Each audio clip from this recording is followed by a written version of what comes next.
Around 66 million years ago, the Earth was a very different place. The oceans were filled with gigantic marine reptiles such as the megalodons and liopleurodons. The land, on the other hand, was ruled by the dinosaurs, creatures like the famous Tyrannosaurus rex and Triceratops. Then something happened, something that would cause 75% of the life on this planet to go extinct. It is known as the KT or KPG extinction, and what's so remarkable with this particular mass extinction is how quickly it occurred. It was not a gradual process, but instead seemed to have been triggered by a single event: an asteroid impact.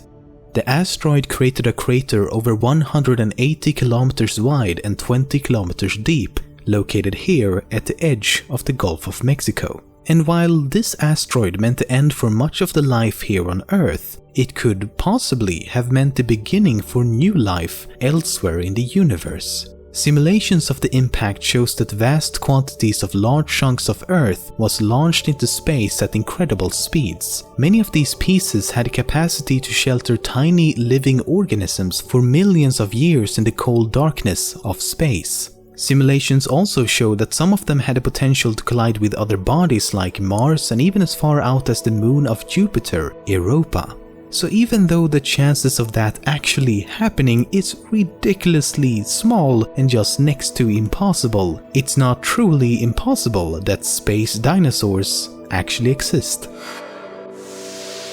While it's often said that dinosaurs went extinct around 66 million years ago, it's not really true. What really happened is that all non-avian dinosaurs went extinct, meaning that taxonomically modern-day birds like a chicken, for example, are dinosaurs just as much as the T-Rex was. In fact, the relation between birds and dinosaurs are much stronger than we once thought. If you examine the embryo of a chicken and how its bones and body develop, you'll find a very close resemblance to many long-extinct dinosaurs. Chickens and many other birds still have characteristics like a long tail, hands, claws, and even teeth. It's just that it's hidden within their genetic coding and never actually develop. However, scientists are working on sort of reactivating these genes, which could mean that in the not so distant future we'll see something like a Chickensaurus.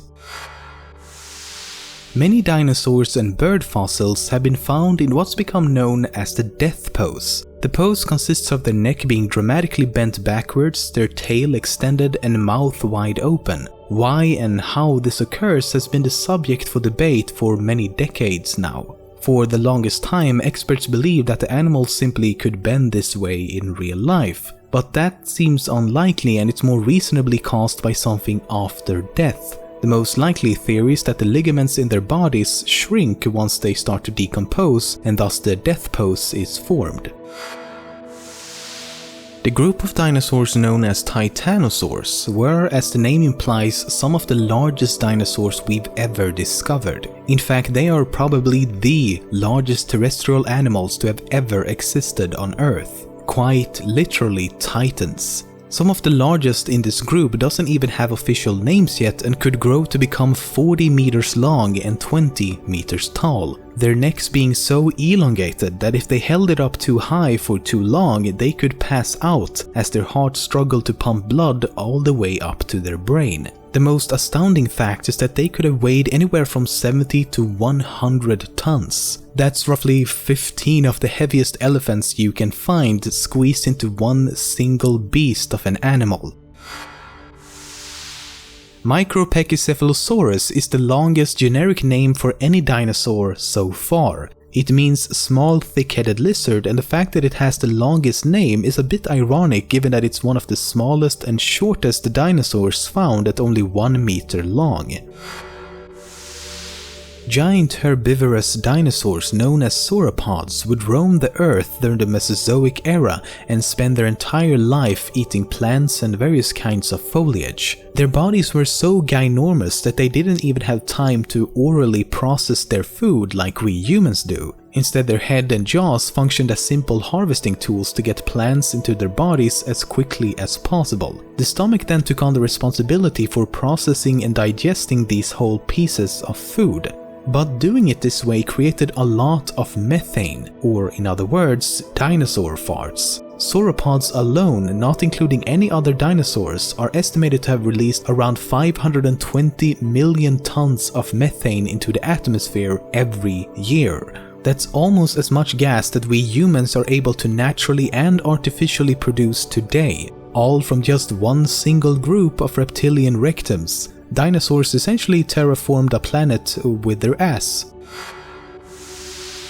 It's long been known that most dinosaurs didn't look like this, with sort of leathery skin similar to a lizard. Instead, most dinosaurs had feathers covering their entire bodies. It's been proven time and time again, and even the T-Rex had feathers. The question is why, though? I mean, we now know that birds are in fact dinosaurs, but birds use the feathers to fly. As far as we can tell, the T-Rex could not fly. That would be scary as shit though. So as feathers mysteriously appeared long before any birds or flying animals used them for flight, what was their original purpose? Well, paleontologists and other experts believe that they were used to communicate, more specifically to attract females and to show how much of a boss you are with all them fancy ass collars. This is also supported by the fact that dinosaurs enjoyed a much more complete visual range than we humans do, and could perceive even more colors and thus obtain even more fabulous feathery dino friends.